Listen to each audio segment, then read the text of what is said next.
Hi, I'm Mark Gibbs of the Great Outdoors Nursery in Austin, Texas, and we are in the Great Outdoors today. We're over by one of our veggie pods, and if we haven't posted this yet on Facebook or anywhere else, just gotta know the onion sets are in. We get calls about these all month during December. They're here, they're ready to go. We've got quite a few flavors. So right now I've got the 10, oh no, this is the sweet onion. This is a yellow shaped, and Texas Legend is the company we get them from. Then I know we've got some 1015. That's the one I was gonna pick up first. This is a red sampler of the 1015. Again, about 110 days on harvest time for these guys. And then we have one more bunch over here that is the sweet red or Southern Belle red. Very, very fun name.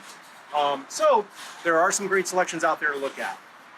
Now, when you think about the harvest on these, the cool trick with the 1015 is that 1015 is what I've been told the harvest date. So October 15th, or 110 days from time of planting. But that's a good tricky way just to keep that in your brain.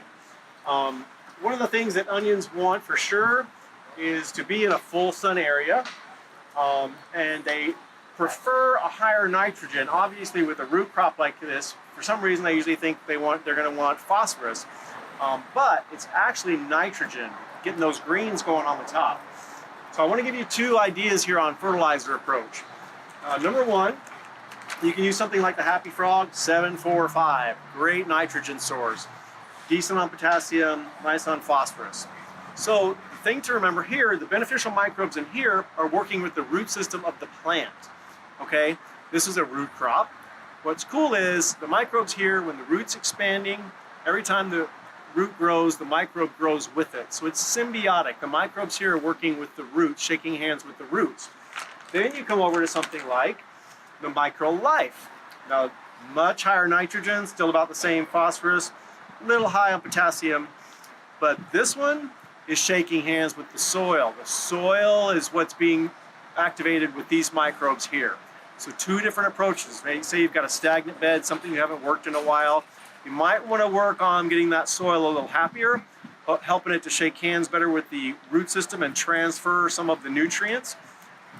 Or again, you could go with the microbes shaking hands with the roots first, and then getting the soil to uptake better. I mention these because you don't want to use them at the same time. They have about a 60 to 90 day residual, so you could alternate between the two or stick with one flavor. If you're happy how the microbes are working with the root system, then you can use the ones from Happy Frog. I just like to mention that because people forget there's two different ways you can get at your root system, happy soil or happy roots, and both ways will work. You just want to make sure you don't do them at the same time. Something else onions want are a well-drained soil. If you're going in the ground with these, make sure your tilth is very light, that it's draining well. If you're unsure, when you open that up, put some water on it. Open it up to your hard pan and water down in there and see how long it takes that hard pan to drain. We've had so much rain and so many overcast days. The one thing that's going to make them suffer is suffocation. If there's no airflow going on and there's a lack of drainage, they're going to suffocate. You're going to have stunted plants, or you may even have dieback. A secondary thing that will cause some dieback, or when you plant these guys, we want these guys with a little bit of the sheath sticking out, just where this sheath is changing color. We want to leave some of that guy sticking out there and keep these greens high above the soil plateau. That's very, very important for the production of the root itself and to get you a bigger crown. Another fun thing to remember, plant generously. A lot of times we think, oh, I'm going to get a ton of these, and we plant them close together and we think we're going to get a bigger crop. Well, that's true in the short range thinking, but what happens is when they're crowded on each other, they're competing for light, they're competing for air, they're competing for nutrients and water.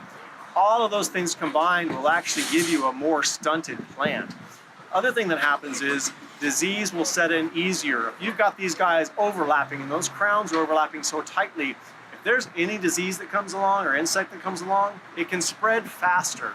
So spacing generously is a really, really good thing for your plants and a good thing for the health of the soil and the surrounding environment.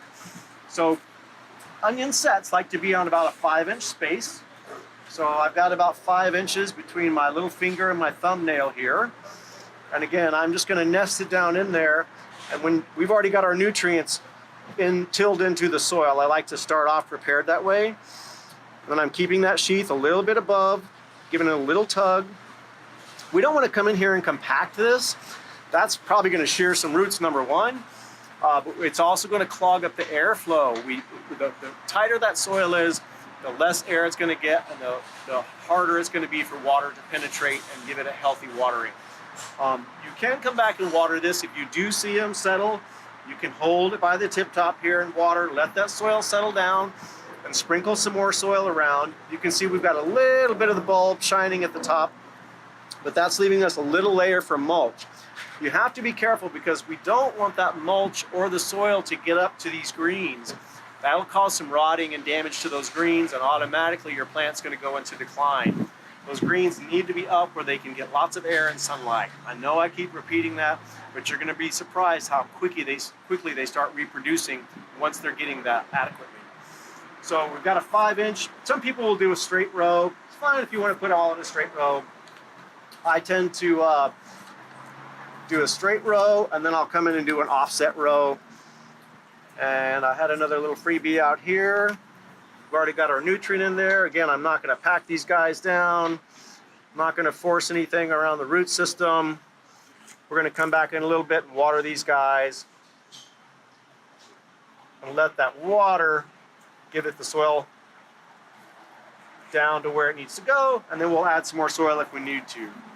And by stagger row, I just mean instead of coming directly across from this guy, I'll offset my next 5 inches and stagger my planting.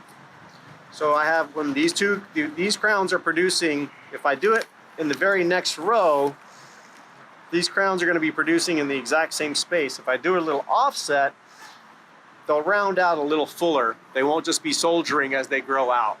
So just a personal preference, but I tend to like to stagger row them like that. Now, if you're doing furrows, say you're doing a wedge, and then you've got furrows down low, those are beneficial as well. That also is great for secondary fertilizing. And I mentioned that once you've gone through your first 60 to 90 days of this and you see everything starting to level off, people ask, well, how do I get that next level of nutrition down in there? So say we're 60 to 90 days down.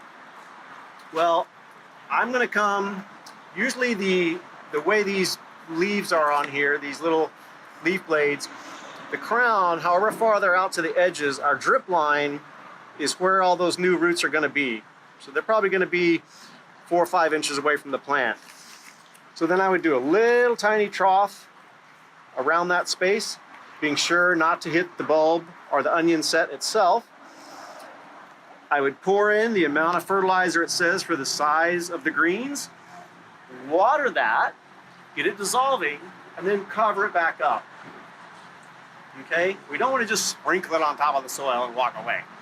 It's going to have a little bit of activity and a little bit of complement, but we want it down there at the roots. Same thing with the microlife.